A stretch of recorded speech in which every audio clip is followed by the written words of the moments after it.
My name is Alex Gen.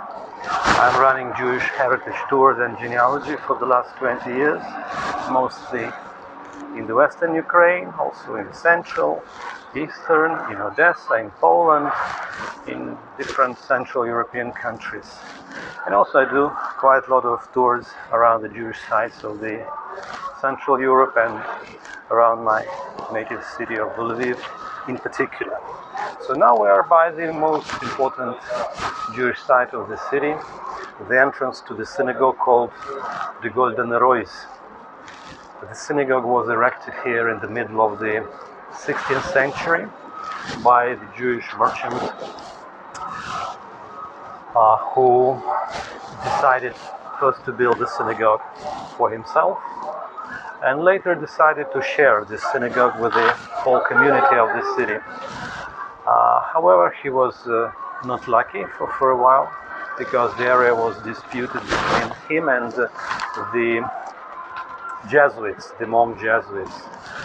So he was smart enough to build the house, his personal house, right by the entrance to the Bet Knesset. So the only entrance to the synagogue as well as to the whole property was only via the property of this owner, of the owner. Anyway, this is the main gate. The gate is quite old. It remained from the old building, from the earlier building. The building which is over there now is newer, erected here in the early 20th century. But the door is old and the gate is here, so the only way through was across this gate. Now it serves as the center for the small Jewish community that remains here in Lviv and serves the needs of the Jews of this town now. And the area, the whole area, in the past, it was called Ulica Blacharska, or the street of the blacksmith. Later on it was renamed after the book printer Ivan Fyodorov, and the name remains ever since. As you could see, there is quite a lot of reconstruction along this street and more buildings of the Jewish significance. Unfortunately, some of them are falling apart. One has already just fallen.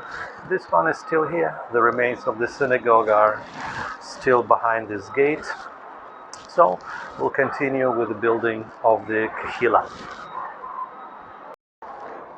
We are at the entrance to the building that in the past served as the chief office of the local Kehila, or the Jewish self-governance.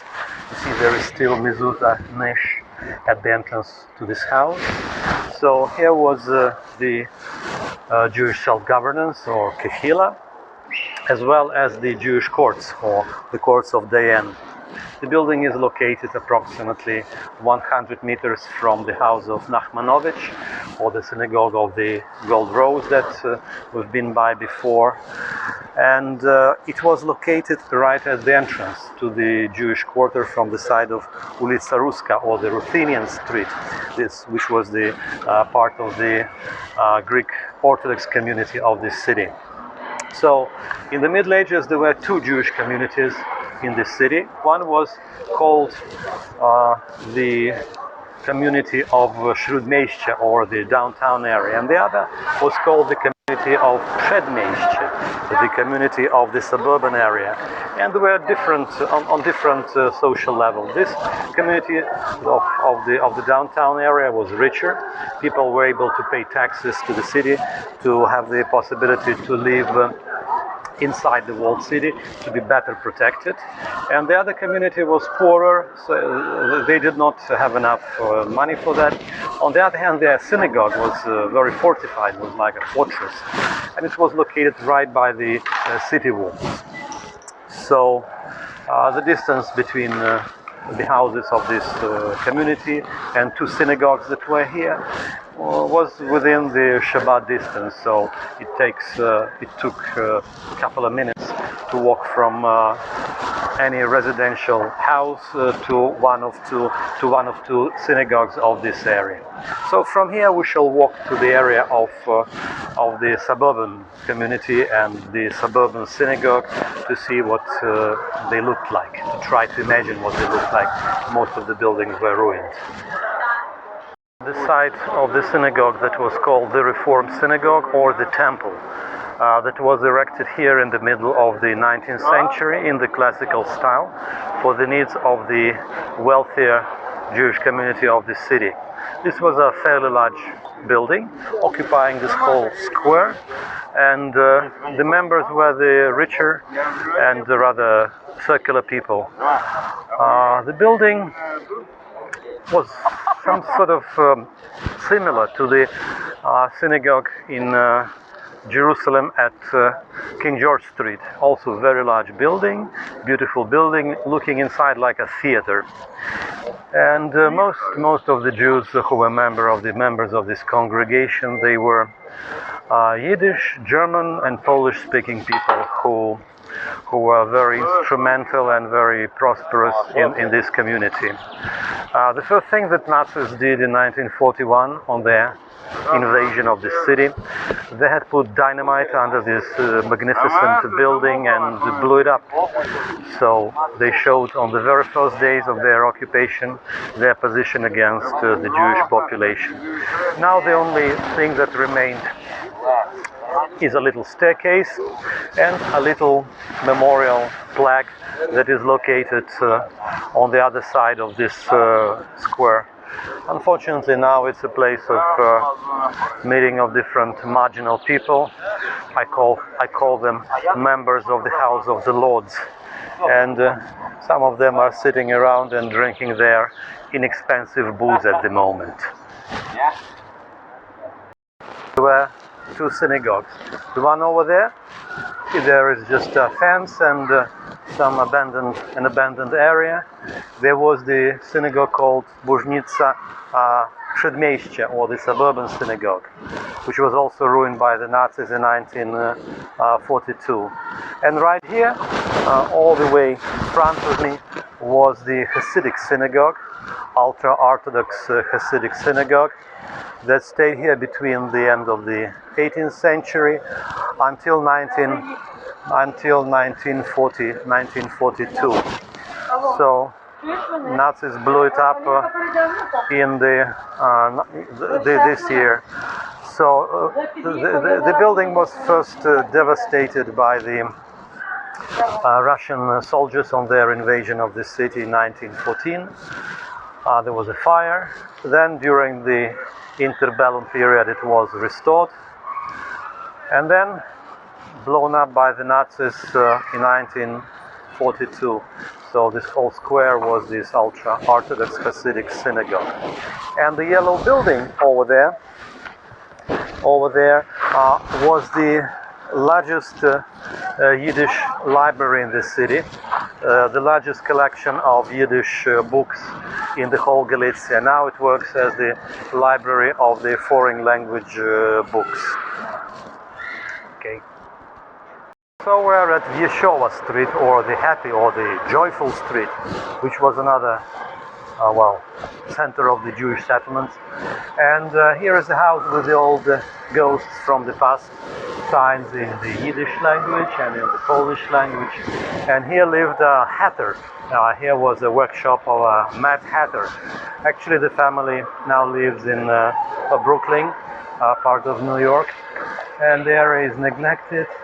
Some guys recently bought this apartment. I don't know whether they will preserve these signs or not, but still they're here, and you could see what the city looked like in the early 20th century. So these are the Yiddish signs, like the ads of a hatter.